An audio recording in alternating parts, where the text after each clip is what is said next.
شب برات کے خاص 6 نفل پڑھنے کا طریقہ توجہ کے ساتھ سمجھ لیں. شب برات آنے سے پہلے خود بھی اس کو سیکھ لیں اور دوسروں کے ساتھ شیئر بھی کر لیں. 15 شعبان کی رات، شب برات کی جو رات ہوگی، جو وہ رات جب سٹارٹ ہوگی تو اس رات آپ نے مغرب کے بعد 6 نفل پڑھنے ہیں، 2 کر کے. پہلے 2 میں آپ نے نیت کرنی ہے کہ اے اللہ ان 2 نفلوں کی برکت سے مجھے درازی عمر بالخیر عطا فرما. اللہ اکبر کہہ کے نماز سٹارٹ کرنی ہے. سبحانک اللہ پڑھیں پہلی رکعت میں، پھر الحمدللہ، پھر اس کے بعد قل هو اللہ پڑھ لیں 3 بار.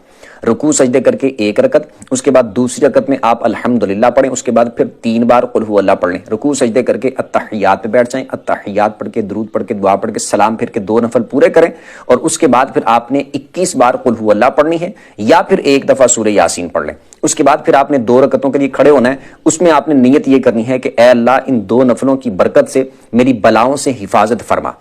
اس کے بعد آپ نے اسی طرح سیم جس طرح پہلے میں نے بتایا 2 نفل پڑھنے ہیں، سیم اسی طریقے کے مطابق.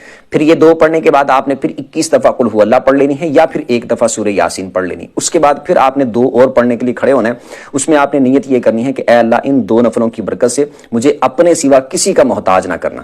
اللہ اکبر کہہ کے 2 نفلوں کو سٹارٹ کرنا ہے. سیم اسی طریقے کے مطابق آپ نے 2 نفل پڑھنے ہیں. یہ مکمل کرنے کے بعد پھر آپ نے اتحیات پہ بیٹھ جانا ہے.